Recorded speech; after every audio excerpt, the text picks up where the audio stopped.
Molar heat of fusion के बारे में बात करते हैं जी। हमारे पास हीट से ये कुछ हमारे पास रिलेटेड है, ठीक है। और फ्यूजन जिस तरह से हम देख रहे हैं कि हमारे पास फ्यूजन क्या है जी, सॉलिड फॉर्म से यानी कि सॉलिड फेज से हमारे पास कोई भी सब्सटेंस अगर मौजूद है तो वो सॉलिड फॉर्म अपनी छोड़ के और किस में कन्वर्ट हो जाए जी, अपनी लिक्विड फॉर्म में, लिक्विड स्टेट में चला जाए, ठीक है। फिजिकल स्टेट हम क्या कह रहे हैं, जब लिक्विड उसकी आ जाए तो उसको हम क्या कहते हैं, फ्यूजन। अब देखिए सॉलिड जो है हमारे पास बहुत ही एक हम कहते हैं कि हार्ड सा जो है उसकी अगर स्टेट होती है तो उसको हमने कन्वर्ट करना है किसमें, लिक्विड में। अब क्या होगा, इसको जो है हमें हीट पहुंचाना पड़ेगी या एनर्जी जो है वो देना पड़ेगी।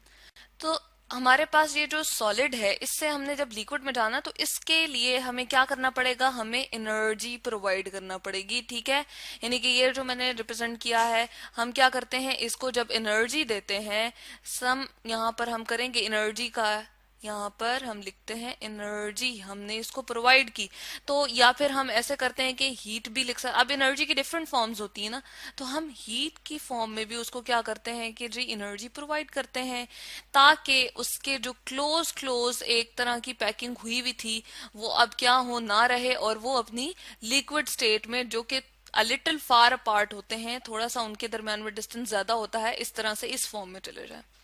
अब मोलर हीट ऑफ फ्यूजन की जब हम बात करें तो हमारे पास क्या है, हम आइस को ले लेते हैं, ठीक है। आइस हमारे पास क्या है जी, हम यहाँ पर रिप्रेजेंट करते हैं कि वाटर ही है बेसिकली हमारे पास, यानी कि केमिकली हमारे पास वो क्या होता है, H2O होता है, लेकिन उसकी स्टेट क्या होती है हमारे पास, वो सॉलिड होता है, ठीक है। तो सॉलिड फॉर्म से जब उसने कन्वर्ट होना है जी, जाना है किस स्टेट में, लिक्विड फेज में जाना है, लिक्विड स्टेट में जाना है, तो हमारे पास क्या होगा, अगेन केमिकली तो वो सेम रहेगा, H2O ही लिखते हैं हम, लेकिन जो इसकी स्टेट है, मैं यहाँ पर स्मॉल इसमें यहाँ पर रिप्रेजेंट कर रही हूँ ब्रैकेट में, लिक्विड हो जाएगी। अब इसके लिए एनर्जी हमें देना पड़ी है, ठीक है, एनर्जी हमें इसको देना पड़ती है, ठीक है। अब यहाँ पर हमने क्या लिया हुआ है, 1 मोल ऑफ वाटर लिया है, और यहाँ पर भी 1 मोल ऑफ वाटर लिया हुआ है, तो इसलिए हमने कहा है मोलर। तो 1 मोल ऑफ एनी सब्सटेंस, उसके लिए जो हीट रिक्वायर होती है, जो उसको सॉलिड से कन्वर्ट करती है लिक्विड में,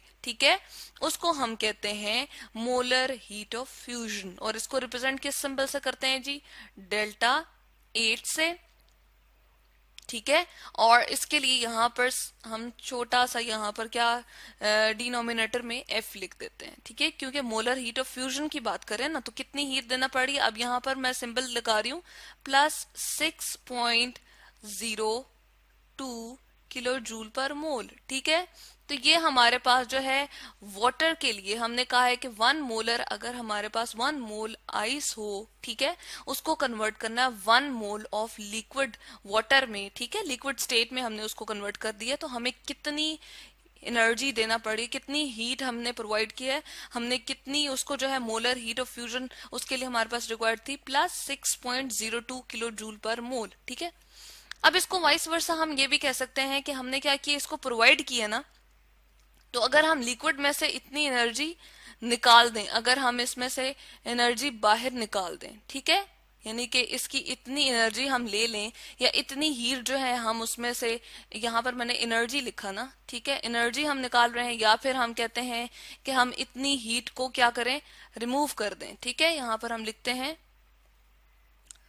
हीट रिमूव, अगर मैं इसमें से इतनी ही हीट रिमूव कर दूं, ठीक है, हीट जब रिमूव कर दूंगी तो क्या होगा, हीट हमारे पास कब आएगी, देखें, तब आएगी जब मॉलिक्यूल्स या एटम्स या आयंस जो भी सॉलिड फॉर्म में हमारे पास यहाँ प्रेजेंट होते हैं वो अपनी मूवमेंट शुरू कर दें। जब मूवमेंट शुरू कर देते हैं, you to and fro move कर रहे होते हैं, तो काइनेटिक एनर्जी की वजह से हम कहते हैं कि उसमें क्या होती है, एक हीट प्रोड्यूस हो जाती है। देखिए आम रगड़ भी है ना, कि हम दो हाथों को रगड़ते हैं, जब रब करते हैं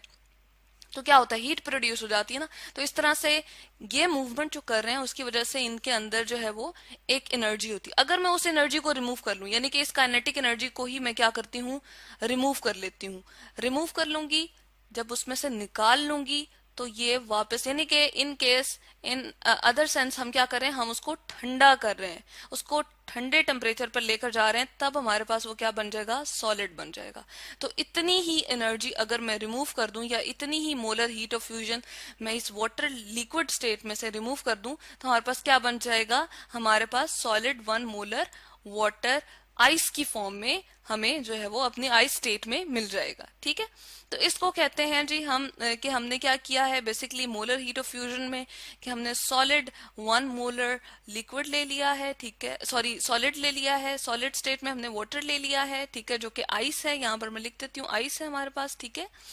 और उसको 1 मोलर को हमने इतनी molar heat of fusion provide की है, तो हमारे पास क्या होता है जी, वो अपनी लिक्विड स्टेट में चला जाता है और 1 मोलर रहता है, तो इसको हम कहते हैं मोलर हीट ऑफ फ्यूजन।